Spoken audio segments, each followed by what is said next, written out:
Hello viewers, how are you today? আশা করি আপনারা সবাই ভালো আছেন। তো আজকে আমি আপনাদের সামনে বিষয় শেয়ার করতে চাই এবং আপনাদেরকে সতর্ক করতে চাই।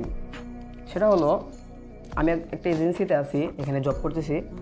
আজকে আমি একটা ভিসা পাইছি। ভিসাটা হলো আপনার ভিসার ফেসিলিটি হলো আপনার ক্লিনিং ওয়ার্কার। তো এই ভিসাটা আজকে হয়েছে। আপনার এলাকার দালাল আপনাকে কীভাবে প্রতারণা করছে এই বিষয়ে। তো এই ভিসাটার খরচ হিসেবে আমাদের 3,50,000 টাকা। তো দালাল আমাদের কাছে একটা লোক নিয়ে আসছে। নিয়ে আসার পর ওনার মেডিকেল করাইছে। মেডিকেল করার পর বলছে ওনাকে একটা ভিসা দিতে হবে ভালো মার্কেট ক্লিনারে। সে মার্কেট ক্লিনিং করবে এবং তার বেতন হবে 1500-এর মতো টাকায়, 1500 রিয়াল, এবং থাকা খাওয়া এভরিথিং কোম্পানি বহন করিবে। তো আমরা সেই হিসাবে তাকে ওই ভিসাটা করে দিছি। ঠিক আছে, সে হয়তো ওই লোকের কাছ থেকে 5 লাখ টাকা নিছে, আমাদেরকে দিবে 3,50,000 টাকা। কিন্তু লোকটা কিন্তু ঠিকভাবে তার কাজটা বুঝে পেয়েছে। 5 লাখ টাকা দিলেও সে সন্তুষ্ট।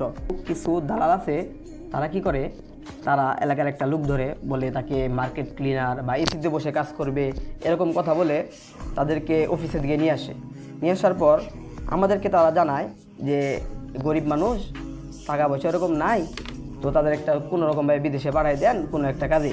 ঠিক আছে, তো আমাদেরকে যেরকমভাবে সে আইডিয়া দেয় আমরা ওইভাবে ওই কাজে পাঠাই তাকে। কারণ একটা ভালো ভিসার দাম অনেক বেশি, এবং একটা নর্মাল ভিসা, যেমন ধরেন মরুভূমিতে বা কোনো গার্ডেনে এরকম কিছু কাজ আছে, এগুলির খরচ অনেক কম হয়। তো আমাদের দালাল যে গ্রামে থাকে, সে তো লোককে বোঝাইছে তুমি এসিতে কাজ করবে, এই সেই, তো খরচপাতি নিচ্ছে হয়তো 5 লাখ টাকা খরচ নিচ্ছে। কিন্তু অফিসে এসে বলে সে গরিব মানুষ, সে ওইভাবে যাইতে পারবো না। তো তখন আমাদেরকে বলে 2-2.5 লাখ টাকার মতো একটা কাজ করে দেন। তো আমরা এজেন্টের কথা শুনে 2-2.5 লাখ টাকার মধ্যে ওইভাবে এইরকম ভিসা দেই, আমাদের প্রসেসিং খরচটাও কম হয়। তো আমরা তাকে বলছিল এসিতে কাজ করবে সেই এই এভরিথিং বইলা তার কাছ থেকে টাকা নিচ্ছে 5 লাখ।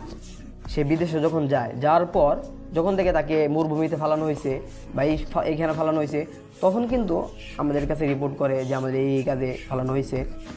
তারা হয়তো মূর্খ থাকে, কারণ প্রতিটা ভিসাতে এইখানে লেখা থাকে আপনি কি কাজে যাচ্ছেন। ঠিক আছে, তো ওইটারও লেখা থাকে ওইখানে। ভিসা যখন হয়, স্ট্যাম্প হয়, সে ওটা চেক করে না। সরাসরি কন্ট্যাক্ট পেপার যখন সাইন করে সে সেটাও পড়ে না। আমরা তো তাদেরকে ওইভাবে বোঝায় বলি না, আমরা সরাসরি সব কিছু কাগজপাতি তাকে দিয়ে দিই। সে চলে যাওয়ার পর যখন দেখে তাকে কোনো মরুভূমিতে ফালানো হয়েছে, তাকে উচ্চারণ হচ্ছে, তখন কিন্তু সে আমাদের অফিসকে ভুল বোঝে। দালাল কিন্তু তার কাছ থেকে বড় ধরনের একটা দান মেরে নিছে। এইভাবেই গ্রামের কিছু লোককে দালাল ঠকাচ্ছে।